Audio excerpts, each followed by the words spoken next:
पूर्व मुख्यमंत्री रघुवर दास ने कहा, राज्य और राष्ट्र हित में है एमएमडीआर संशोधन विधेयक। झामुमो और कांग्रेस गलत व्याख्या कर फैला रहे भ्रम। डीएमएफटी फंड के मुद्दे पर भी राज्य सरकार को घेरा।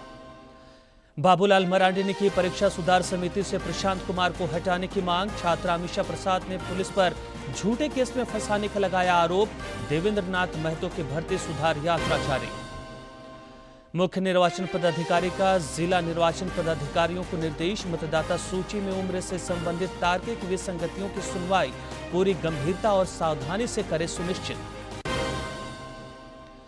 और झारखंड समेत देश भर में ईद ए मिलादुन नबी की रौनक। सौहार्दपूर्ण माहौल में निकाला गया जुलूस।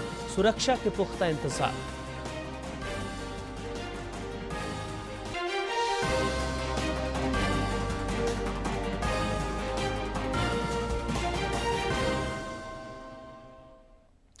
नमस्कार, खबरें झारखंड में स्वागत है आपका। मैं हूं रियाज आलम और अब समाचार विस्तार से। पूर्व मुख्यमंत्री और भाजपा के वरिष्ठ नेता रघुवर दास ने एमएमडीआर संशोधन अधिनियम को राज्य और राष्ट्रीय हित में बताया है। रांची में भाजपा प्रदेश कार्यालय में प्रेस वार्ता के दौरान उन्होंने झामुमो और कांग्रेस पर कानून की गलत व्याख्या कर जनता को भ्रमित करने का आरोप लगाया। साथ ही उन्होंने डीएमएफटी फंड के इस्तेमाल और खनन क्षेत्र की स्थिति को लेकर राज्य सरकार पर निशाना साधा। पूर्व मुख्यमंत्री रघुवर दास ने एमएमडीआर संशोधन अधिनियम को झारखंड के हित में बताया। रांची में भाजपा प्रदेश कार्यालय में प्रेस वार्ता के दौरान रघुवर दास ने कहा कि अधिनियम में संशोधन से लीगल माइनिंग को बढ़ावा मिलेगा और खनिज संपदा का बेहतर उपयोग हो सकेगा। रघुवर दास ने झामुमो और कांग्रेस पर कानून को लेकर भ्रम फैलाने का आरोप लगाया है। विकास और विनियम संशोधन बिल 2026 ये राज्य हित और राष्ट्र हित में है,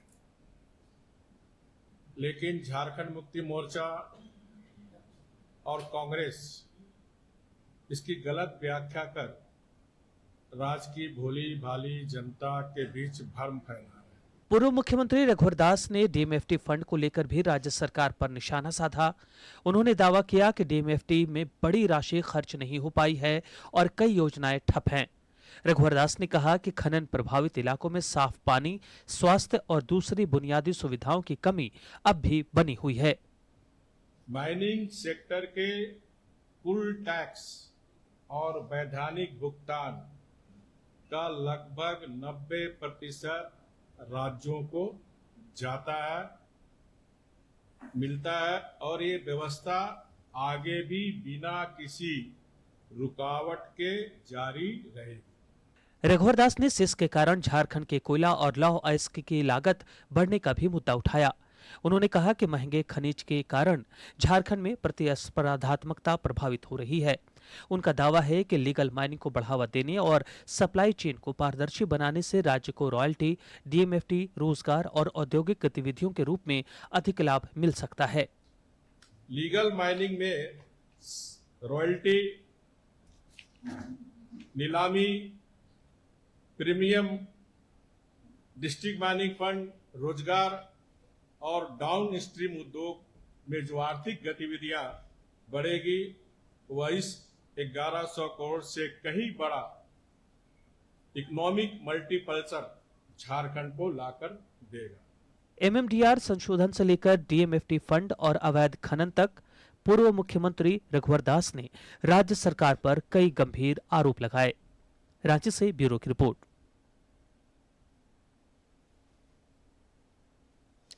नेता प्रतिपक्ष बाबूलाल मरांडी ने मुख्यमंत्री हेमंत सोरेन को पत्र लिखकर परीक्षा सुधार समिति से जेएसएससी प्रभारी प्रशांत कुमार को तत्काल हटाने और उनकी भूमिका की स्वतंत्र जांच कराने की मांग की है।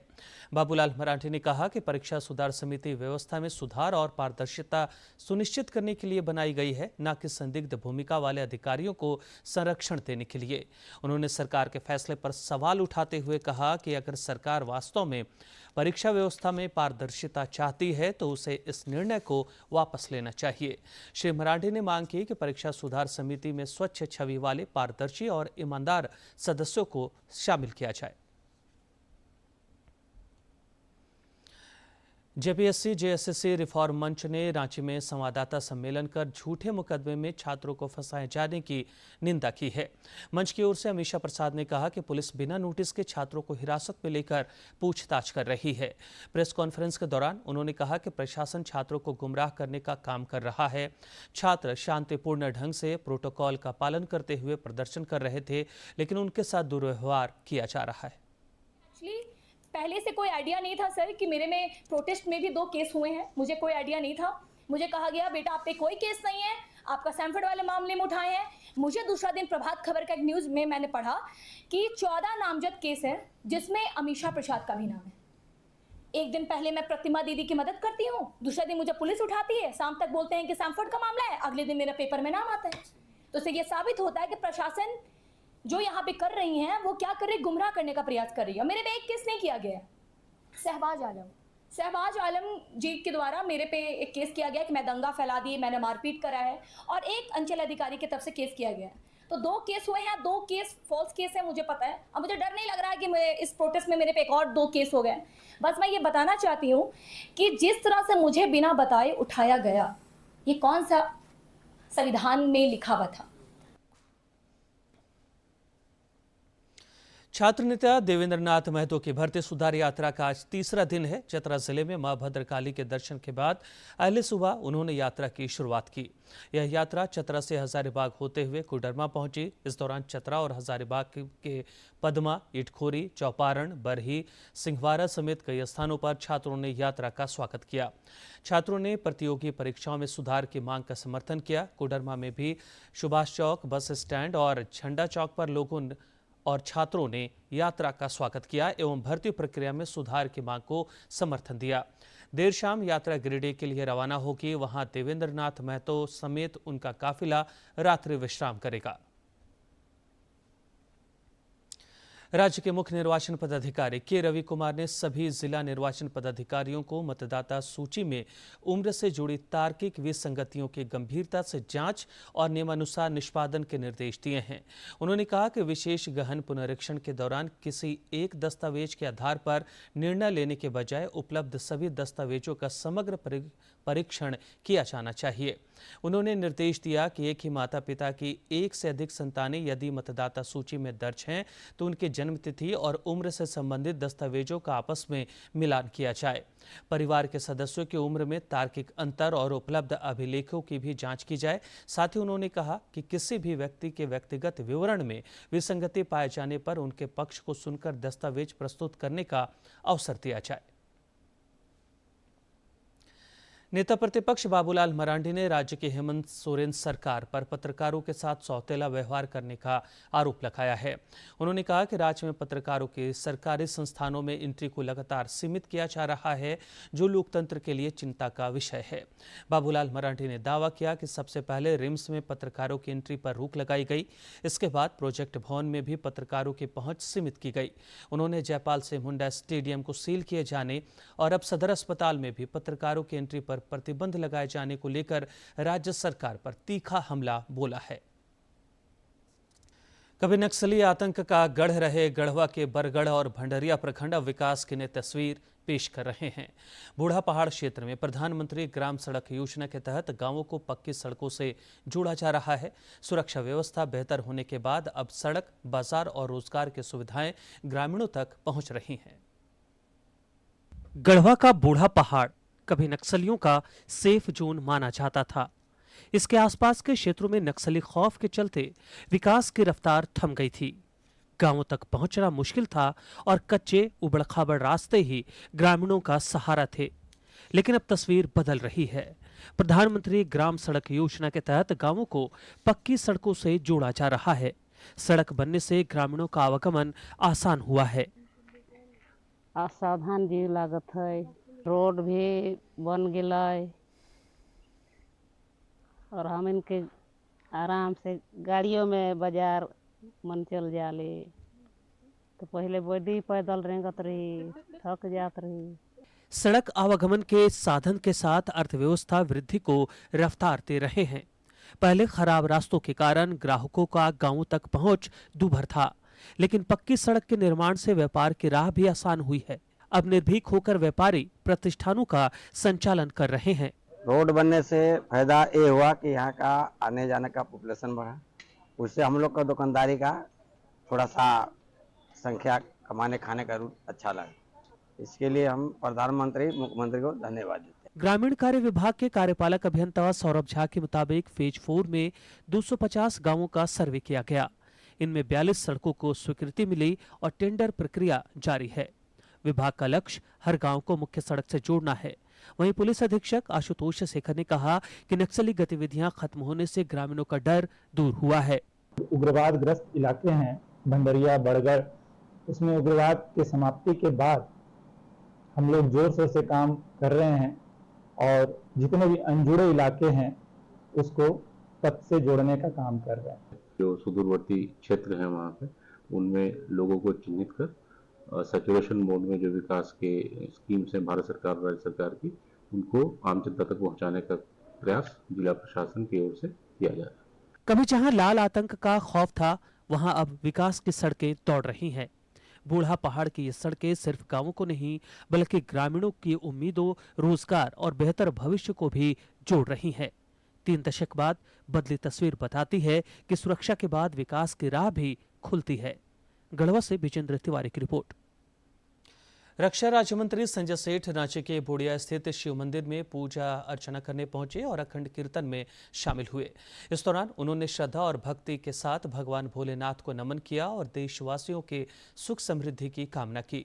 कार्यक्रम में रांची के महापौर रोशनी खलको समेत बड़ी संख्या में श्रद्धालु मौजूद रहे। मंदिर परिसर में भक्तिमय माहौल बना रहा। श्रद्धालुओं ने अखंड कीर्तन में हिस्सा लेकर भगवान शिव की आराधना की।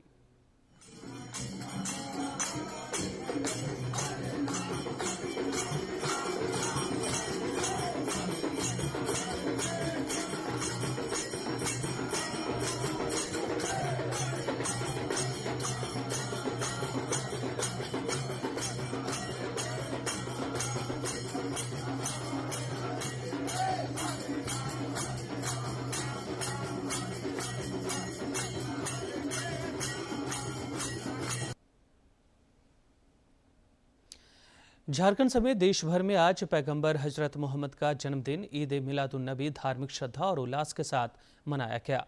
राष्ट्रपति, प्रधानमंत्री, राज्यपाल और मुख्यमंत्री ने इस अवसर पर सभी को शुभकामनाएं दी हैं। राजधानी रांची में भी आज ईद मिलादुन्नबी का त्यौहार पूरी अकीदत, उत्साह और आपसी सौहार्द के साथ मनाया गया। इस मुबारक मौके पर राजधानी रांची की मस्जिदों और घर में विशेष इबादत की गई तथा विभिन्न मुस्लिम कमेटियों द्वारा जुलूसे मोहम्मदी निकाला गया।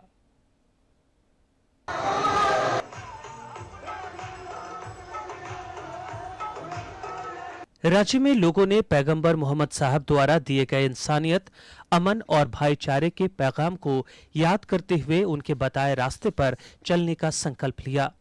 मौलाना आज़ाद कॉलेज के प्रोफेसर सह खतीब अब्दुल्ला कासमी ने ईद मिलादुल नबी के मौके पर ईद मिलादुल नबी के ऐतिहासिक महत्व और पैगंबर साहब की तालीमात पर प्रकाश डाला।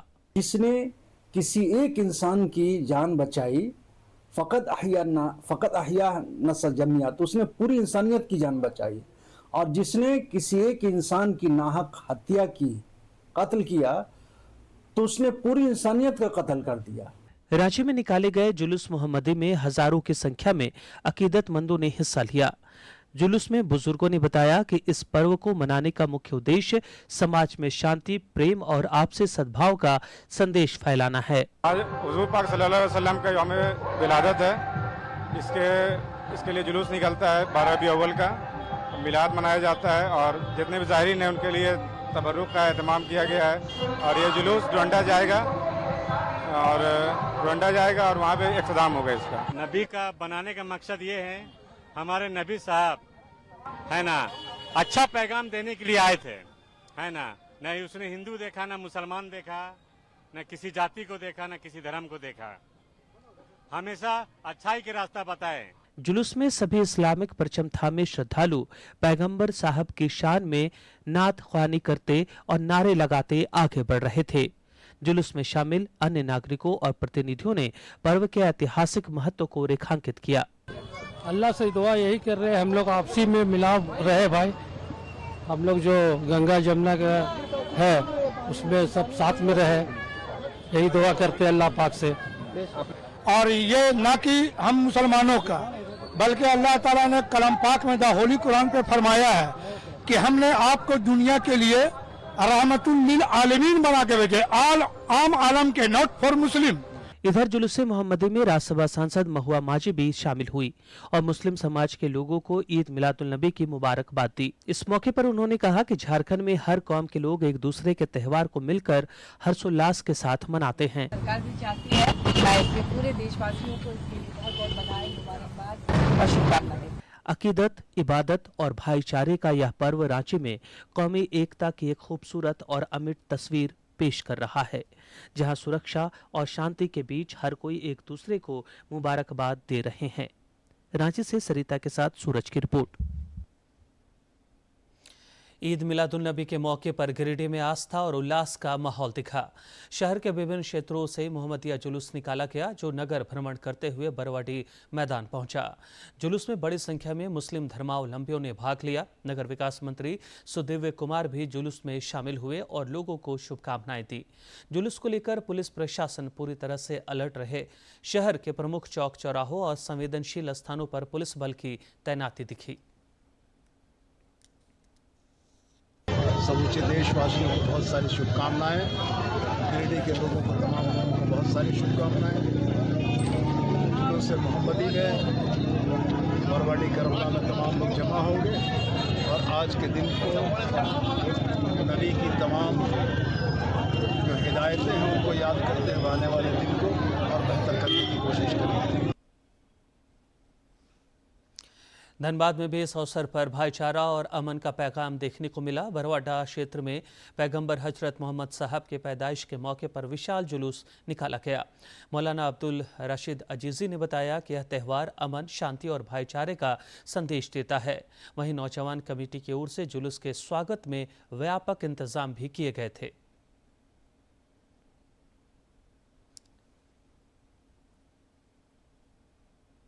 हमारे पैगंबर आजम ने जो पैगामात हमको दिए हैं, हमारे दुनिया वालों को दिए हैं, उस पैगाम को हम आम करते हैं, एक दूसरे भाई के कानों तक पहुंचाते हैं, ताकि लोग हर बुराई से बचने का काम करें। और हर अच्छे नेक ये है कि हमारे भारत में मिल्लतो मोहब्बत का फिजा कायम हो जाए, जो मेरे नबी ने पैगाम दिया है। और अब देखते हैं जिलों की कुछ अहम खबरें फटाफट अंदाज में।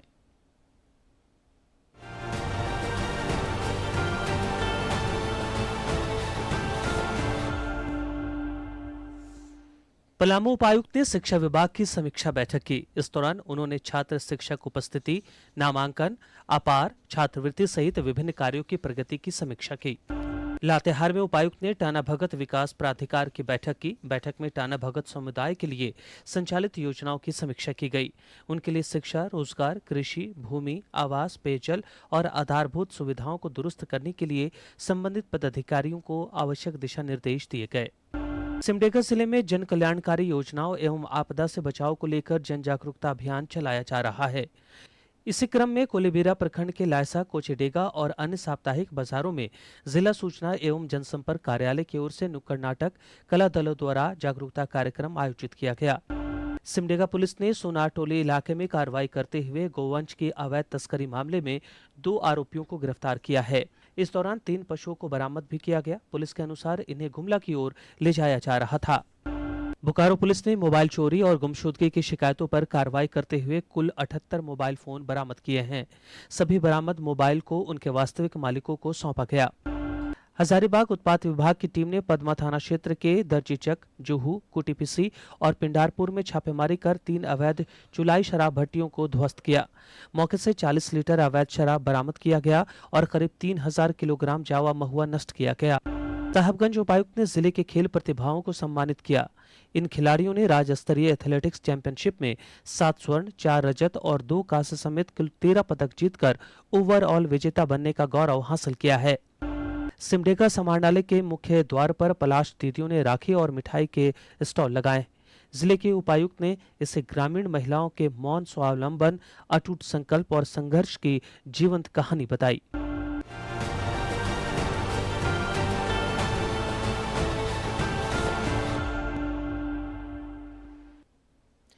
प्रधानमंत्री नरेंद्र मोदी 30 अगस्त को आकाशवाणी पर मन की बात कार्यक्रम के माध्यम से देश विदेश के लोगों के साथ विचार साझा करेंगे। मन की बात कार्यक्रम के लिए टोल फ्री नंबर पर प्रेरक कहानी, नवाचारी पहल या देशवासियों को प्रेरित करने वाले सुझाव दिए जा सकते हैं। बंगाल की खाड़ी में बने निम्न दबाव के प्रभाव की वजह से झारखंड के कई जिलों में अगले 4 दिनों तक भारी बारिश का पूर्वानुमान है। मौसम विज्ञान केंद्र रांची के अनुसार कल गढ़वा, पलामू, चतरा और लातेहार, जबकि 28 अगस्त को चतरा, हजारीबाग, कोडरमा और गिरिडीह के कुछ इलाकों में भारी बारिश की संभावना है। दुमका, देवघर, जामताड़ा, गिरिडीह, धनबाद, पूर्वी और पश्चिमी सिंहभूम तथा सरायकेला, खरसावां के कुछ भागों में 29 अगस्त को भारी बारिश का पूर्वानुमान है। 30 अगस्त को धनबाद, पूर्वी और पश्चिमी सिंहभूम तथा सरायकेला, खरसावां के कुछ हिस्सों में भारी बारिश हो सकती है। इस अवधि में आंधी और वज्रपात को लेकर मौसम विज्ञान केंद्र ने येलो अलर्ट जारी किया है। राष्ट्रीय खेल दिवस सह मेजर ध्यानचंद जयंती के उपलक्ष्य में 29 अगस्त से सिमडेगा में 21वीं मेजर ध्यानचंद सीनियर महिला एवं पुरुष हॉकी चैंपियनशिप का आयोजन किया जाएगा। प्रतियोगिता में कुल 58 टीमें हिस्सा लेंगी। पुरुष वर्ग के लिए 40 टीम और महिला वर्ग में 18 टीम मैदान में उतरेंगी। प्रतियोगिता के दौरान दोनों वर्गों को मिलाकर कुल 128 मैच खेले जाएंगे। खेलेगा भारत, जीतेगा भारत के संदेश के साथ आयोजित यह चैंपियनशिप खेल, अनुशासन, टीम भावना और एकता का संदेश देगा। और अब जानते हैं किन बातों के लिए इतिहास के पन्नों में आज का दिन खास है।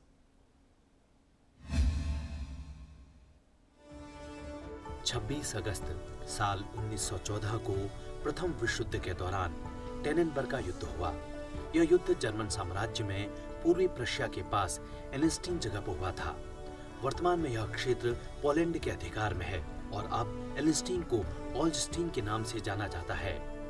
टेनेनबर्ग का युद्ध रूस और जर्मनी के बीच लड़ा गया था। लड़ाई के परिणाम स्वरूप रूसी सेना का लगभग पूर्ण विनाश हुआ और इसके कमांडिंग जनरल अलेक्जेंडर सैमसनोव की हत्या कर दी गई। टेनेनबर्ग की लड़ाई प्रशिया की लड़ाई के नाम से भी जानी जाती है। इस युद्ध के बाद रूस प्रशिया से पीछे हट गया। इस युद्ध में जर्मनी की तरफ से field marshal Paul von Hindenburg की सेना ने जीत दर्ज की थी। इस युद्ध को टेनेनबर्ग की दूसरी लड़ाई भी कहा जाता है, क्योंकि इस स्थान पर लगभग 500 साल पहले वर्ष 1410 में टेनेनबर्ग की पहली लड़ाई हुई थी। 5 दिन तक चला यह युद्ध 30 अगस्त को समाप्त हुआ।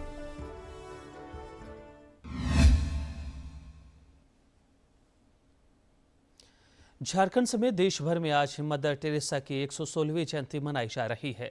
उन्होंने 1950 में मिशनरी ऑफ चैरिटी की स्थापना की और गरीब, बीमार तथा वंचित लोगों की सेवा को अपने जीवन का प्रमुख उद्देश्य बनाया। वर्ष 1979 में उन्होंने मानवीय सेवा के लिए नोबेल शांति पुरस्कार और 1980 में भारत रत्न से सम्मानित किया गया। मदर टेरेसा का नाम प्रमुखता से लिया जाता है। एक ऐसी महिला जिन्होंने अपना जीवन गरीबों, बीमारों और जरूरतमंदों की सेवा के लिए समर्पित कर दिया। मदर टेरेसा का जन्म 26 अगस्त 1910 को स्कोपजे में हुआ था, जो आज नॉर्थ मैसेडोनिया की राजधानी है। उनका मूल नाम था एग्नेस गोंझा बोयाजियू। वो अल्बानियाई मूल के एक रोमन कैथोलिक परिवार से थीं। 18 साल की उम्र में उन्होंने धार्मिक जीवन अपनाने का फैसला किया और आयरलैंड के लोरेटो संस्थान से जुड़ी। इसके बाद उनका सफर भारत पहुंचा। 1929 में वो भारत आईं और कोलकाता के लोरेटो कॉन्वेंट से जुड़ गईं। मई 1931 में पहली धार्मिक प्रतिज्ञा लेने के बाद उन्होंने सेंट मैरी हाई स्कूल में शिक्षिका के तौर पर पढ़ाना शुरू किया। करीब 17 साल तक उन्होंने यहाँ पढ़ाया, लेकिन कॉन्वेंट की दीवारों के बाहर गरीबी और बदहाली को देखकर उनके मन पर गहरा असर पड़ा। 1948 में उन्हें अपने वरिष्ठ अधिकारियों से कॉन्वेंट स्कूल छोड़कर कोलकाता की गरीब बस्तियों में सबसे जरूरतमंद लोगों के बीच काम करने की अनुमति मिली। इसके बाद उन्होंने गरीबों और बेसहारा लोगों की सेवा शुरू कर दी। मदर टेरेसा का मानना था कि समाज के सबसे कमजोर लोगों की मदद करना ही उनकी सबसे बड़ी जिम्मेदारी है। इसी सोच के साथ 7 अक्टूबर 1950 को मिशनरीज ऑफ चैरिटी की स्थापना हुई। इस संस्था का मकसद गरीबों, बीमारों, अनाथों और बेसहारा लोगों की सेवा करना था। धीरे धीरे उनका काम कोलकाता से निकलकर भारत के दूसरे हिस्सों और फिर दुनिया के कई देशों तक पहुंच गया। मदर टेरेसा की सफेद साड़ी, नीली किनारी और सेवा का उनका तरीका उनकी पहचान बन गया। उनके सेवा कार्य को भारत और दुनिया भर में सम्मान मिला। 1962 में उन्हें पद्मश्री से सम्मानित किया गया। इसी साल उन्हें रेमन मैग्सेसे पुरस्कार से भी सम्मानित किया गया। लेकिन सबसे बड़ा सम्मान आया 1979 में, जब उन्हें नोबेल शांति पुरस्कार दिया गया। नोबेल समिति ने उन्हें गरीबी और पीड़ा के खिलाफ उनके काम के लिए सम्मानित किया। 1980 में उन्हें भारत के सर्वोच्च नागरिक सम्मान भारत रत्न से सम्मानित किया गया। मदर टेरेसा ने पुरस्कार को अपने लिए नहीं बल्कि गरीबों और जरूरतमंदों के लिए समर्पित माना। उनकी पहचान सिर्फ पुरस्कारों तक सीमित नहीं रही, वो लगातार लोगों के बीच काम करती रही। 5 सितंबर 1997 को कोलकाता में उनका निधन हुआ। उन्हें राजकीय सम्मान के साथ अंतिम विदाई दी गई। मदर टेरेसा के निधन के बाद मिशनरीज ऑफ चैरिटी के जरिए उनका सेवा कार्य जारी रहा। मदर टेरेसा ने अपना जीवन गरीबों, बीमारों और जरूरतमंदों की सेवा के लिए समर्पित किया। आज भी मदर टेरेसा का नाम दुनिया भर में मानव सेवा और करुणा के साथ लिया जाता है। Bureau report, DD news. Bulletin के अंत में एक बार फिर से मुख्य समाचार। पूर्व मुख्यमंत्री रघुवर दास ने कहा, राज्य और राष्ट्र हित में है एमएमटीआर संशोधन विधेयक। झामुमो और कांग्रेस पर गलत व्याख्या कर फैला रहे भ्रम। डीएमएफटी फंड के मुद्दे पर भी राज्य सरकार को घेरा। बाबूलाल मरांडी ने की परीक्षा सुधार समिति से प्रशांत कुमार को हटाने की मांग। छात्रा अमीषा प्रसाद ने पुलिस पर झूठे केस में फंसाने का लगाया आरोप। देवेंद्र नाथ महतो की भर्ती सुधार यात्रा जारी। मुख्य निर्वाचन पदाधिकारी का जिला निर्वाचन पदाधिकारियों को निर्देश। मतदाता सूची में उम्र से संबंधित तार्किक विसंगतियों की सुनवाई पूरी गंभीरता और सावधानी से करे सुनिश्चित। और झारखंड समेत देश भर में ईद-ए-मिलादुन्नबी की रौनक। सौहार्दपूर्ण माहौल में निकाला गया जुलूस। सुरक्षा के पुख्ता इंतजाम।